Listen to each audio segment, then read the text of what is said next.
I'm Bruce Williams. I've lived in Cortland all my life. Got my first bike, a mini bike, when I was 12 years old. Blew the motor up. Got another lawnmower motor.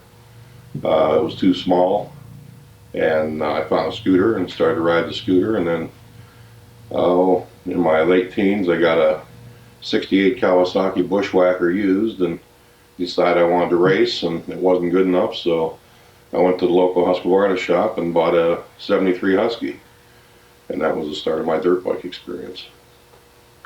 Well, now, Bruce, what we'd like to talk to you about is this famous or infamous experience you guys had about actually racing a Penton in a 24-hour road race. Now, could you tell us a little bit about the Nelson's Ledges facility where this took place and a little bit about the event? Well, they did the 24-hour races. I'm not sure what year they started. We rode 1 year on a Kawasaki triple, 2 years on Husqvarnas, and then 2 years on Pentons. We rode the same Penton both years. I think it was a '76. It was a red tank 250. And the first year we basically went to the largest counter shaft and smallest rear sprocket and geared it as tall as we could gear and still use a conical hub. We still had a 21-inch front wheel on it at that time. Just took the mud tires off it and, put street treads on it. And that year, we were doing pretty well in the 250 class. Another rider went down. Our rider went over top him and went down, and we lost a cylinder on the bike, and we didn't have a spare. So we were out of the race, I think, a third of the way through it.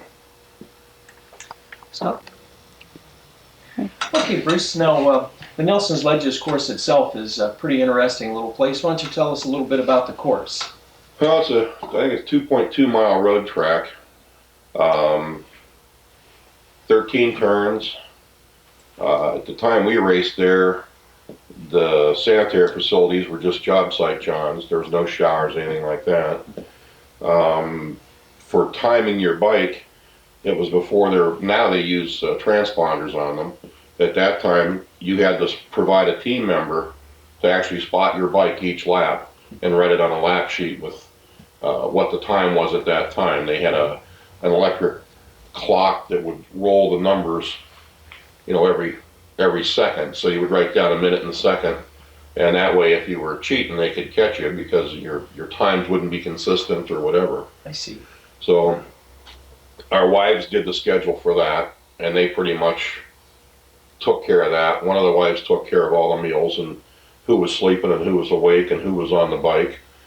And Kevin Hilliard and I were the pit crew, and we stayed in the pit from the start of the race to the finish of the race and never left it. So we did no sleep for the whole 24 hours. And I'm sorry. Good bike, Kawasaki. So what led you to choose a dirt bike to road race? it was available, and we were on a shoestring budget. One of the fellows that owned the Husky shop worked part-time for a fellow that owned the bulk fuel plant, and the fellow that owned the fuel plant donated a 55-gallon drum of gas to us. So that was our gasoline. We used the '75 Penton that Jim had raced in scrambles, and just geared it up as tall as we could get it and took it out on the track with street tires on it, and it did real well. It was faster than pretty much anything in the turns, but the big bikes would just smoke it on the straights. That's fantastic. So it was just run what you brung type of thing. Yeah, I mean, we had no spares. When the bike went down and we lost the cylinder, we had thought about taking a cylinder off another bike, but we'd lost so much time. It would have been a couple hours to go get a bike to take the cylinder off it. That that first year with the Penton, we just had to go out of the race early. So in effect, Bruce, the bike literally just belonged to one of you fellows that were racing. It was just happened to be his bike. Oh yeah, there was no big sponsorship deal with it. And now, as we talked about, you did actually race a Penton 2 years in a row. The first year, unfortunately, ended in a crash early on into the event. We'll talk a little bit more about the event that you ran the entirety. Tell us again, to your best recollection, what year and models that you raced? I think the one we raced, it was a red tank 250, and it would have been a 75, and we would have raced it in 76 and 77. And in the 77 year, we actually finished with it. And that would have been the one with the forward cantilevered shocks? Or? Right, it had the adjustable rear suspension. I think they came out in 74. Bruce, now you started to talk about some of the modifications that you made to the bike in preparation. Now, as I understand, the second year that you ran, you got a little bit more elaborate on how you set it up. Could you tell us about that? Well, the second year, one of the riders was Jack McKibben, and he had a TA 250 Yamaha that was a road racer, and it had a 4-shoe front brake. So we modified the front end. We cut the damper rods off and silver soldered them back together to lower the front end, and we put the 250 4-shoe front brake on it. And Daryl Timko raced with us, and his dad worked at Packard Electric, and he worked as a tool and die maker, so he made us a set of brake stays. We gave him a cardboard pattern and asked for aluminum. They came back the next day in titanium, so it was pretty nice. Yeah. We made a downpipe chamber for it, and it was just made out of other chambers that were dented and beat up. Jimmy Ambrose cut those apart and put them together. And Tom Wilson, one of our friends that raced the Husky, was a sheet metal worker, and he made us an alloy gas tank for it. And we made alloy side covers for it. And put street tires on it. Now, Bruce, I'm sorry, go ahead about the gearing. That's what we wanted to hear about. We geared it up, largest counter shaft, smallest rear sprocket, and that wasn't fast enough. We thought we had to go over 110 mile an hour. So we were talking to Jack Penton, and he had mentioned that they were going to race the race, and a couple of weeks before they decided not to. And they gave us a set of helical primaries that were made for road racing. And to my knowledge, it was the only set that ever hit the States. Wow. And the instructions were that we were allowed to use it for the race, and Monday after the race, we had to take them back to Penton. So we took them back to them, but that bike could do an easy 110 mile an hour, and it outrun a 750 Honda 4-cylinder up to 100 mile an hour. That's amazing. Each one of us got some time on the bike to break it in. We were riding it on the street, and it had like a tail light, not strictly legal, but that was fast. It was fun to ride. Hey Bruce, tell us a little bit more about that informal testing and break-in process of the bike prior to the event. All right, once we put the bike together, we needed to break it in. So each one of us took a turn, and we would ride it on the bypass in Warren. And it didn't have a speedometer, so a friend of ours had a 750 4-cylinder Honda. So we would have the Honda ride next to us to see what kind of speeds we were getting. And it would outrun the Honda to 100 mile an hour, and it would do 110. Oh, that's really amazing, man. Bruce, I also tell us there about what class were you entered in? We raced in the 250 class. I think they had 250, 350, 500, and then open. So we were in the smallest class, and of course, in the straights it was the slowest bike, but in the curves it was the fastest bike. Wow. So you go flying into a corner and pass a 900 Ducati, and then as soon as he got into the next gear, he's going past you again. So you're constantly either passing or being passed all the time. And what kind of bikes made up your competition? What were you racing against in your class? Our big competition was Import Psycho. They're no longer in business, but they had a Can-Am 250. Ah. And they had more of a spool type rear hub where he was able to gear higher. And also one of those guys had some Baja experience, and they got a hold of some rewound coils, which actually gave them some headlights at night. Well, that's a good point right there, Bruce. Something I didn't even think about.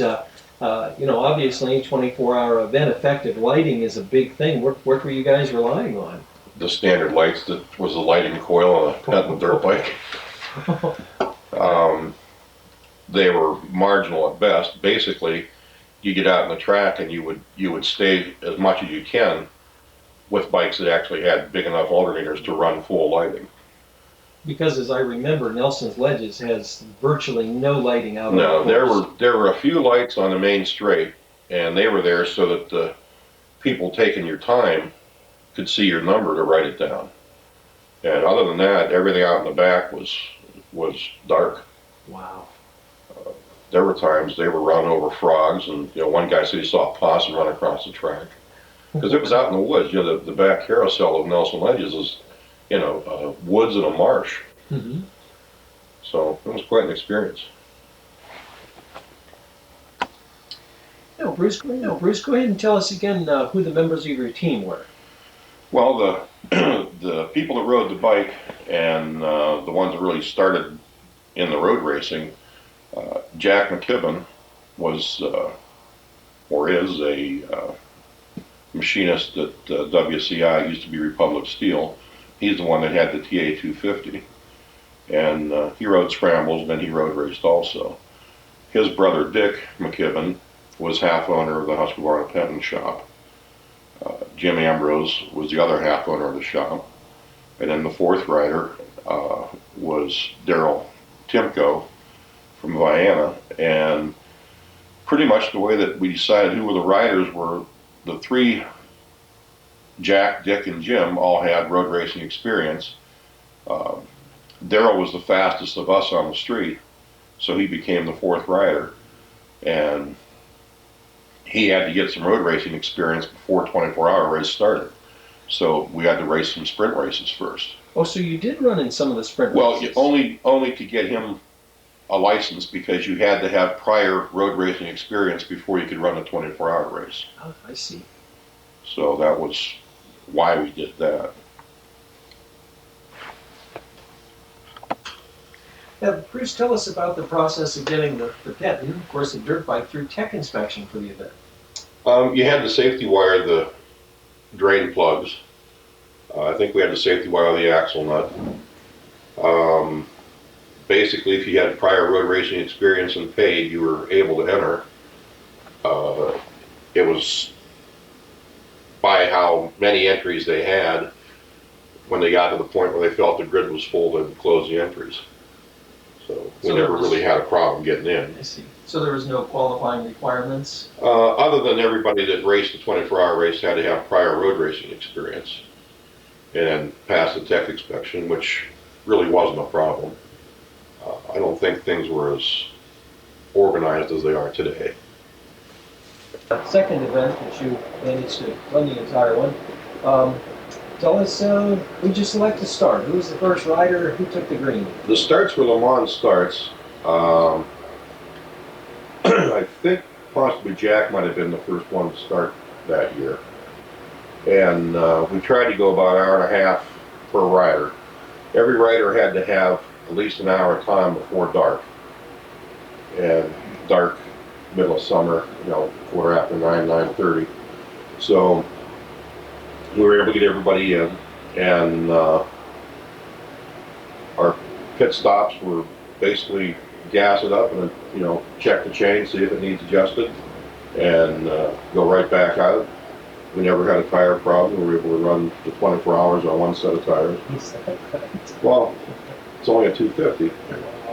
The big bikes would shred tires, but the small ones would do it with no problem. So you were well within your gas window by stopping that often? Yeah, when we made the aluminum tank for it, and we had enough range in it that we were able to do that without a problem. What's the capacity of it? It's about 5 gallons. Did you ever calculate your fuel mileage, how far she would go? No, I know that we got through the race on that one drum of gas. 55 gallons of fuel. So you were saying that the start there at Nelson's is a Le Mans type thing. Bikes on one side, riders on the other, and they run over there and jump on. Did you fire right up? No cars getting off the line? Yeah, it was a dead engine start, so you either had to kick it or push it.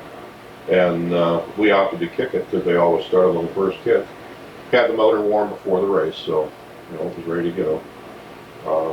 We were real careful, make sure that the kick lever was pointed out ready, and maybe whoever was holding the bike made sure that the gas was turned on. And there were a few that started and went a few yards to the float poles, then had to turn the gas back. Rider changes were whatever the wives decided. They put the guys to sleep. They woke the guys up. They told them when they were eating. They told them when they were riding. Uh, Kevin Hilliard and I we were the pit crew. We stayed right in the pit the whole time. And everybody, the four guys that raced, and Kevin and I pretty much pulled however much it took to do the race, and that was what it was. In the end, whoever owned the bike, when the race was over, they took it back, and this particular bike was Jimmy's. And when it was done road racing, Jack got his horseshoe front brake back, and we put the dirt bike tank back on it, and the dirt bike exhaust pipe, and it went scramble again. Wow.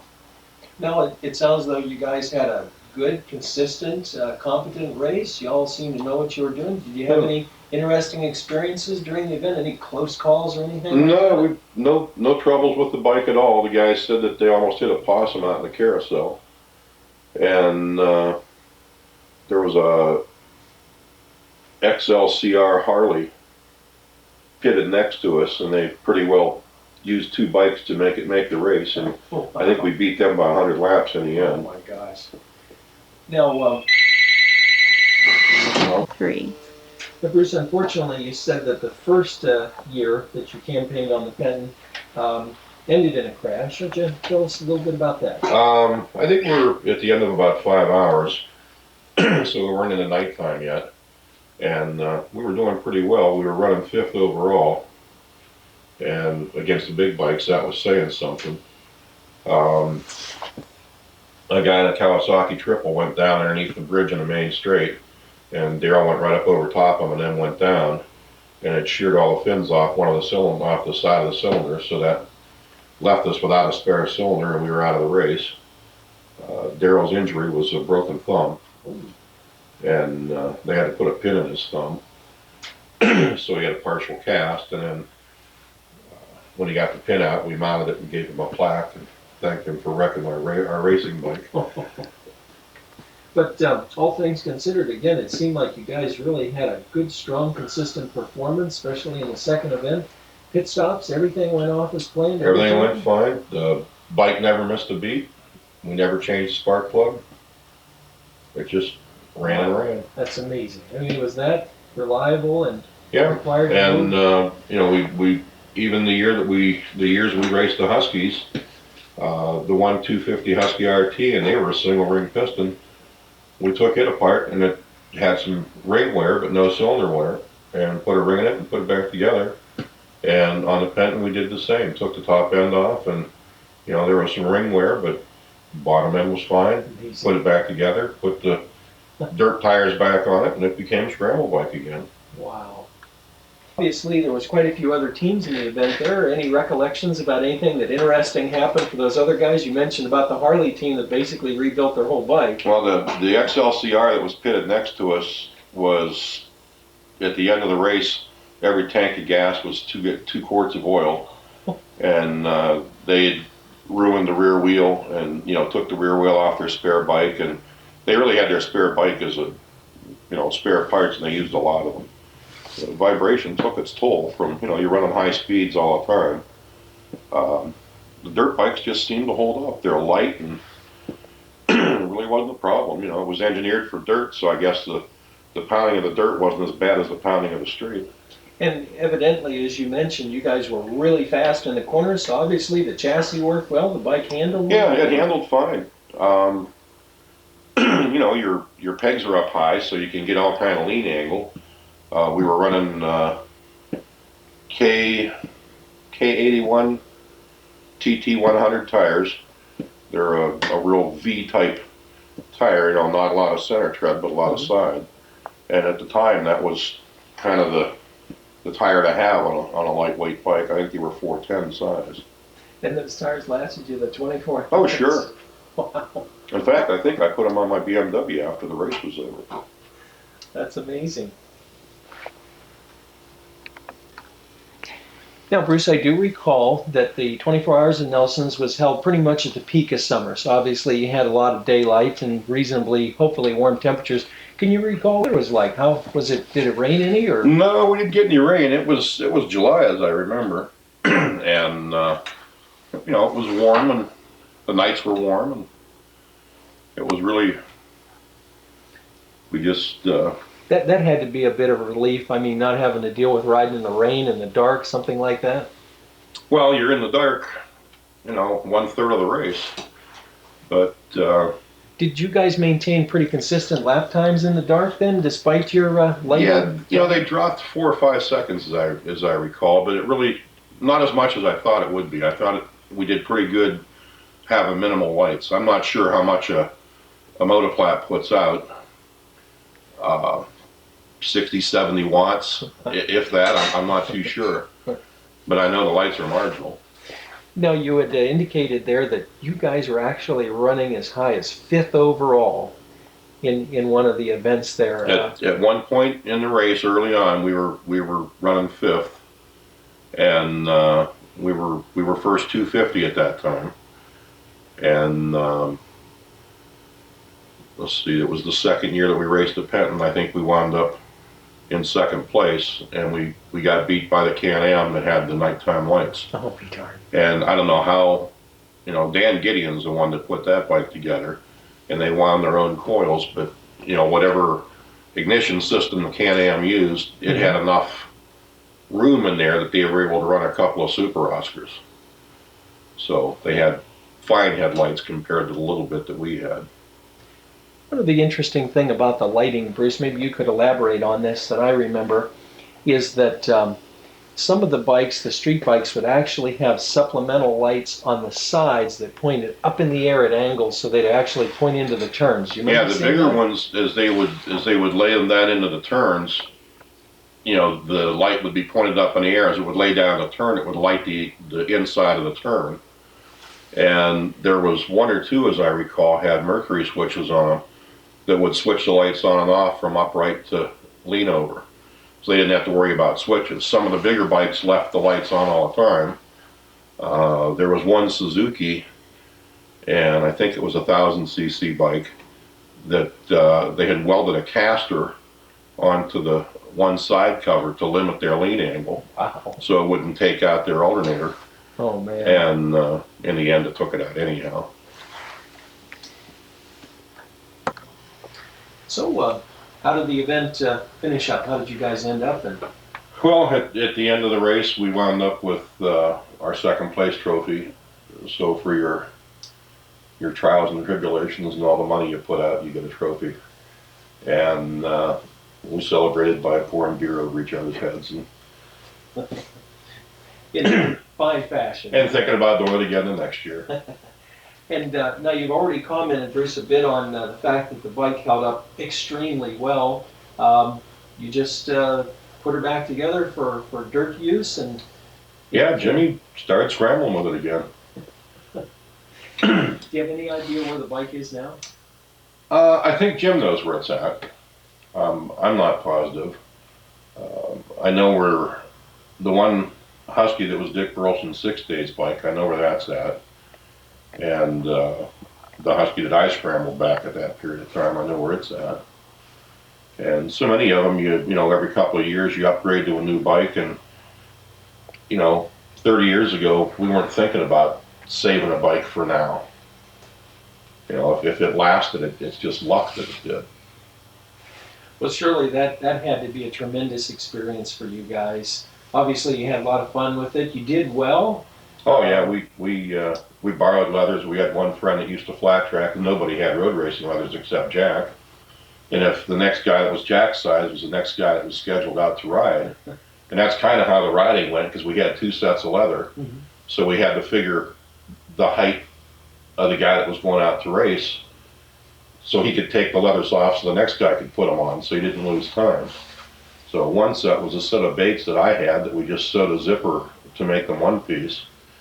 And then the other set was an actual set that the fella had that used to flat track. Wow. And when Darrell went down, he scuffed up those flat track leathers a little bit. Now, at the time that this was all taking place, Bruce, you know, certainly you guys were having some fun and participating in an event. Did you have any idea what a significant, you know, little part of the Penton history that you were developing? I mean, No, it was just something to do. It was like going dirt bike riding on a Sunday. You know, it was, hey, this would be a neat thing to do. So everybody says, yeah, I'll help. Yeah, I'll help. And there it happens. wow, that's fantastic. A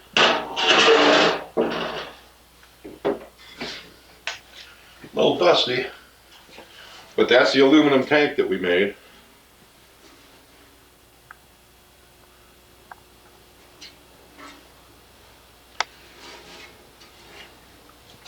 Now, Bruce, we didn't really talk about it, but obviously there wasn't necessarily a quick fill process back then. We used a 5-gallon Freon tank with a 2-inch check valve in it and a compression release with a cable going into the tank. And this tank had a quick fill, a Monza style quick fill cap. So we just popped the cap open. We had handlebars welded onto the 5-gallon can. We just drop it over the tank, pull the trigger, and fill it. It worked fine, and I still have the side cover. Now it's screwed on here. I don't know if you can get a shot of that or not behind my press. But Midwest Husky was the Husqvarna and the Penton dealer. Satina Cycle Specialties was a guy that had a flow bench, and he did a lot of Harley work, but he did all the boring for us. And then Williams Service is the name of my little plumbing shop.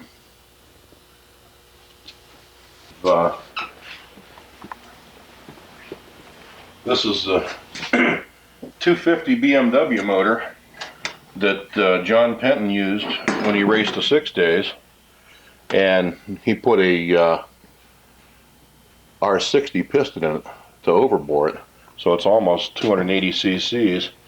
And you can see that the head has the holes drilled. I'll be darned. For when they put the tags on them to seal them so you couldn't swap. Wow. So I've got the cylinder, I just had to sleeve it and I've rebored it. So I'm just about ready to put the top end back on this. This is for John Bohr.